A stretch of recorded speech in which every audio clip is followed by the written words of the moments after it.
Hello everyone, कैसे हैं आप सब लोग। मेरा नाम प्रियल है और प्रेजेंटली मैं बैंक ऑफ इंडिया में वर्क करती हूँ। तो एक बहुत ही बेसिक क्वेश्चन जो मैक्सिमम स्टूडेंट्स को आता है जब आप प्रिपरेशन करते हैं कि तैयारी किसकी करें। सबसे दो मोस्ट कॉमन सेक्टर्स जहाँ पे ज़्यादातर बच्चे एग्जाम्स की तैयारी करते हैं वो है बैंकिंग और एसएससी। ठीक है, तो मैं आपको दोनों में कंपैरिजन बताऊंगी कि दोनों में से बेटर तो वो आपको डिसाइड करना है, पर दोनों में क्या कंपैरिजन है वो हम देख लेते हैं। मैं आपको चार एस्पेक्ट्स में आपको इनमें कंपैरिजन बताती हूँ बैंकिंग और एसएससी के अंदर। पहले सैलरी की बात कर लेते हैं। बैंकिंग और एसएससी की सैलरी में फर्क रहता है। बैंक की इनिशियल सैलरी ही बहुत ज्यादा हाई रहती है। अगर आप इन दोनों की बात करें तो इसमें हाई रहती है सैलरी। अगर आप क्लरिकल की बात करें, जैसे पीओ और क्लर्क होते हैं, क्लरिकल की सैलरी 50,000 के आसपास रहती है इनिशियली। उसके बाद एवरी ईयर आपको इंक्रीमेंट होता है, वो अलग से होता ही है। एसएससी में सैलरी क्लरिकल की भी कम होती है और ऑफिसर ग्रेड के लेवल की करेंगे तो बैंकिंग कंपैरेटिव वो सैलरी कम मिलती है। Second, promotion. बैंकिंग में अगर आपको मतलब सैलरी बहुत फास्ट फास्ट बढ़ानी है, ठीक है, सबसे अच्छा ऑप्शन रहता है बैंकिंग, क्योंकि एवरी 3 इयर्स आपके पास प्रमोशन आते हैं।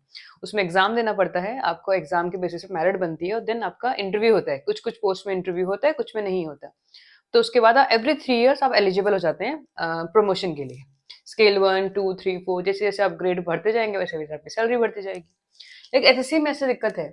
एसएससी के बहुत सारे प्रमोशंस 10-10 इयर्स ले लेते हैं। एक प्रमोशन के लिए 10 साल का आपको वेट करना पड़ जाता है और कई बार तो तब भी नहीं होता है। ठीक है, तो जो प्रमोशन का हम बात करें एसएससी के अंदर, वो उतने फ्रिक्वेंट नहीं है जितना ज्यादा बैंकिंग के अंदर है। तो आप बहुत ही इजीली हाईएस्ट सैलरी पे पहुंच सकते हैं। थर्ड है पर्क्स। पर्क्स की अगर बात करूं तो जैसे कि आपको रहने के लिए घर मिलता है। घर यानी कि आपको रेंट मिलेगा, या फिर बैंक की तरफ से अकोमोडेशन रहता है वो आपको मिल जाता है, वरना रेंट मिल जाता है। हाउसिंग और व्हीकल लोन आपको बहुत ही कम इंटरेस्ट रेट पे आपको मिलते हैं। ठीक है, और आप पर्सनल लोन की बात करें तो पूरे 1 साल की सैलरी आप एज अ पर्सनल लोन ले सकते हैं बैंक से, विदाउट रेट ऑफ इंटरेस्ट में। रेट ऑफ इंटरेस्ट मतलब आपको कोई भी इंटरेस्ट पे नहीं करना पड़ता, केवल प्रिंसिपल को पेमेंट करना पड़ता है, और ये आपको पूरे 1 साल की सैलरी एक साथ भी देते हैं। ठीक है, लेकिन ऐसी कोई फैसिलिटी एससी के अंदर अवेलेबल नहीं होती। ठीक है, तो ये भी एक पर्क है जो आपको मिलता है। सबसे इम्पोर्टेंट रहता है जॉब प्रोफाइल और वर्कलोड की अगर मैं बात करूँ। जॉब प्रोफाइल बैंकिंग के अंदर डेस्क जॉब रहती है। आपको इंस्पेक्शंस पे जाना पड़ता है पर इतना भी नहीं जितना आपको हो सकता है एसएससी के अंदर जाना पड़ता है। एसएससी के अंदर भी डेस्क जॉब्स हैं, लेकिन वो वेरी करती है। इनिशियली आपकी वर्क जो जॉब प्रोफाइल रहती है वो डेस्क की रहती है, देन आपकी प्रोफाइल चेंज हो जाती है। लेकिन बैंकिंग के अंदर आपका ओवरऑल डेस्क जॉब रहेगी।